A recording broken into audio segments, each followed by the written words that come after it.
तो चलिए आज एक ऐसी कहानी की दुनिया में चलते हैं जो किसी के भी रोंगटे खड़े कर सकती है। ये कहानी है आदित्य की। एक ऐसा इंसान जिसका एक बहुत ही मामूली सा शौक उसे एक ऐसे अंधेरे रास्ते पर ले गया जहां से वापसी लगभग नामुमकिन थी। सोचने वाली बात है ना? कि जिस एक चीज से किसी को सबसे ज्यादा सुकून मिलता हो, वही उसकी जिंदगी की सबसे बड़ी, सबसे भयानक त्रासदी कैसे बन सकती है? आदित्य की कहानी इसी सवाल का एक बहुत ही डरावना जवाब है।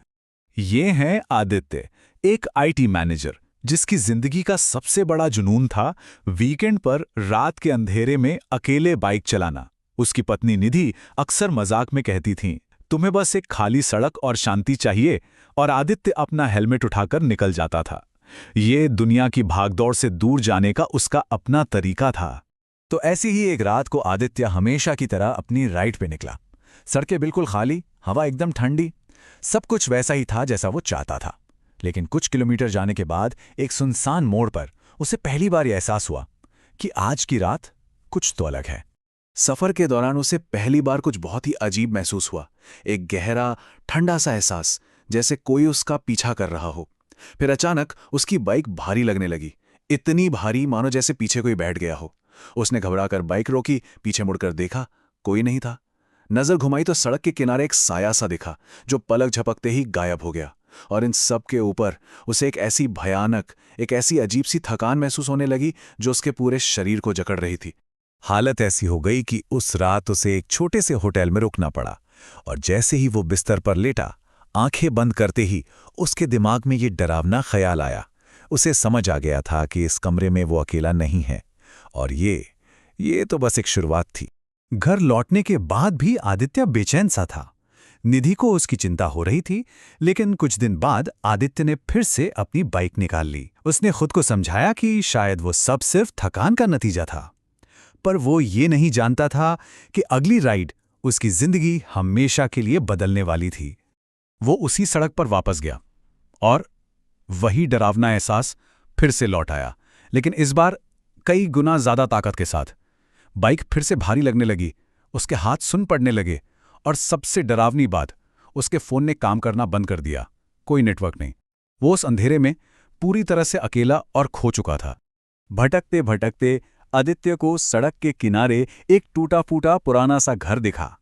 बाहर से देखने में वो एक खंडहर जैसा था, लेकिन जब वो अंदर गया तो बिल्कुल हैरान रह गया।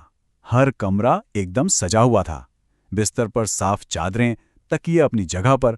ऐसा लग रहा था मानो कोई अभी अभी वहां रहने आने वाला हो। ये अजीब सा कॉन्ट्रास्ट बहुत ही भयानक था। उस घर में अचानक से उसे चक्कर आया और वो वहीं बेहोश हो गया।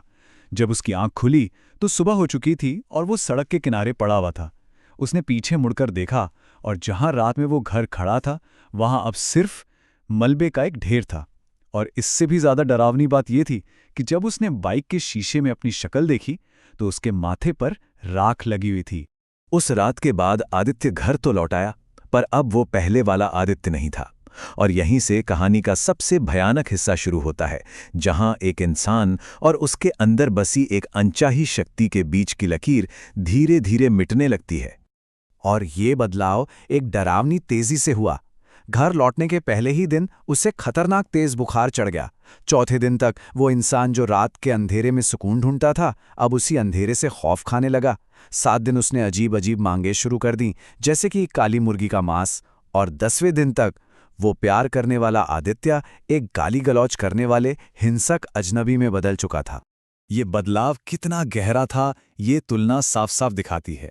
एक पढ़ा लिखा आईटी मैनेजर अब अंधविश्वासी बातें करने लगा था। एक प्यार करने वाला पति अब एक धमकी देने वाला अजनबी बन चुका था। परिवार के लिए समझना नामुमकिन था कि ये कोई मानसिक बीमारी है या सच में कोई बाहरी ताकत उसके दिमाग पर कब्जा कर चुकी है। वो आदित्य का शरीर तो था, लेकिन अंदर कोई और था। और फिर उसने ये कहना शुरू कर दिया। ये शब्द आदित्य के नहीं थे, ये उस शक्ति की आवाज थी जो अब उसके शरीर पर कब्जा कर चुकी थी। और उसका सिर्फ एक ही मकसद था, बदला। जब परिवार को यह समझ आ गया कि ये कोई दिमागी या शारीरिक बीमारी नहीं है, तब उन्होंने मदद के लिए पंडित कालीचरण को बुलाया, जो ऐसी शक्तियों से निपटने में माहिर माने जाते थे। पंडित कालीचरण के सामना करने पर आदित्य के अंदर की आत्मा ने आखिरकार अपनी पहचान बताई। उसका नाम अरुण था। उसकी उसी सड़क पर हत्या हुई थी और जब आदित्य ने अनजाने में वहां बैठकर मिठाई खाई तो वो उसकी ओर खिंचा चला आया। अब वो आदित्य के शरीर का इस्तेमाल अपना बदला पूरा करने के लिए करना चाहता था। पंडित जी की योजना बड़ी चालाकी और समझदारी से भरी थी। उनका पहला कदम था अरुण की आत्मा का विश्वास जीतना, जिसके लिए उन्होंने उसका बदला लेने में मदद करने का नाटक किया। इसके बाद आदित्य को 2 दिनों के लिए अलग थलग रखा गया ताकि आत्मा की पकड़ कमजोर पड़ जाए। असली अनुष्ठान के लिए वे सब उसी सड़क पर लौटे जहां अरुण की मौत हुई थी। वहां कच्चे मांस का एक पुतला बनाया गया, अरुण को यह विश्वास दिलाने के लिए कि वही उसका कातिल है। और जैसे ही बदले की आग में जलती आत्मा ने पुतले पर हमला किया, पंडित जी ने आखिरी मंत्र पढ़कर उसे आदित्य के शरीर से हमेशा हमेशा के लिए बाहर निकाल दिया। योजना तो कामयाब रही, आत्मा चली गई, लेकिन इस जीत की एक बहुत बड़ी और एक बहुत ही दुखद कीमत चुकानी पड़ी। अनुष्ठान सफल रहा। अरुण की आत्मा जो बदला चाहती थी, उसे हमेशा के लिए आदित्य के शरीर से निकाल दिया गया। आदित्य अब आजाद था। लेकिन उस आखिरी हिंसक संघर्ष के दौरान, ठीक उसी वक्त जब आत्मा शरीर छोड़ रही थी, आदित्य जमीन पर गिर गया और उसका सिर एक पत्थर से बुरी तरह टकरा गया। ये एक लाइन ही शायद पूरी कहानी का सार है। आत्मा के जाने के बाद आदित्य की आंखें तो खुली थीं, लेकिन उनमें कोई जान नहीं थी, कोई पहचान नहीं थी। वो बस एक खालीपन में घूर रही थीं।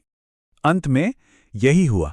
परिवार ने उसके शरीर को तो उस आत्मा से बचा लिया, लेकिन जिस आदित्य को वो जानते थे, जिस इंसान से वो प्यार करते थे, वो उस पत्थर की चोट के साथ हमेशा के लिए खो गया था।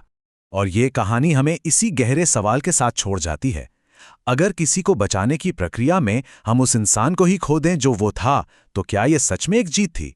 ये एक ऐसा सवाल है जिसका जवाब शायद किसी के पास नहीं।